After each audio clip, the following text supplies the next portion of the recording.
So for more on this, we want to bring in Joseph Moreno. He is a former Justice Department National Security prosecutor. Thanks for joining us.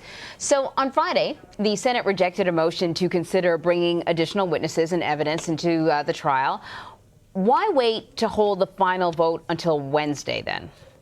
Hey, Anne-Marie. Hi, Vladimir. Good morning to you both. So it was an interesting choice because I have no doubt that many, if not the vast majority of Republicans in the Senate and President Trump really wanted this trial over late Friday night or early Saturday morning. And I take as truth the reporting that Mitch McConnell just did not have the votes, that within his caucus, within his 53 Republicans, he did not have a majority ready to say we are going to bring this to finalization tonight. We want those extra days to air our positions, to go to the Senate floor, to kind of take the weekend, go home, think about things, really pull ourselves together. What's interesting, though, is the weekend went super quick with the Super Bowl. Today is consumed with Iowa caucuses and then closing arguments this afternoon.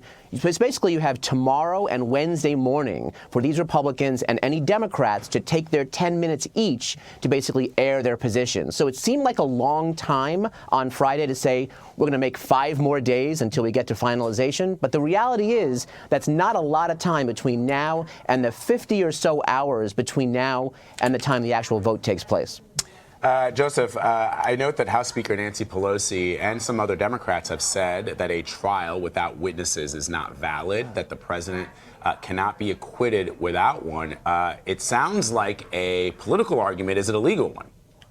Well, Vlad, the position that a lot of Republicans seem to be coalescing around, which is basically the Lamar Alexander position you just aired, which is that I accept what the prosecutors allege, but I don't think that what the president did was removable. That's more akin to a motion to dismiss than an acquittal. And so I think the fair response to that is, look, you could have dismissed this from the get-go, and yet you chose to have a trial, but then you only had half a trial because you didn't call new witnesses or basically all the witnesses that are out there with relevant information. So as usual, both sides have a good point here, and it really will be up to the American people and history to judge, was this a legit trial? Should there have been called witnesses? What more will come out in the coming days and weeks and months? And ultimately, how did Congress and the president handle this entire situation? Because right now, it seems like really a mess that no one is fully happy with. So speaking of additional information, it feels like, every other day we're getting sort of additional information on this. And the Justice Department revealed 24 redacted emails related to the president's decision-making on withholding military aid to Ukraine. At this point, they've already voted about new evidence not being included in the impeachment trial. So I presume that these emails will not have an impact on the current impeachment trial. But should the Senate vote to acquit the president, as we get more and more information, do the Democrats have any other recourse?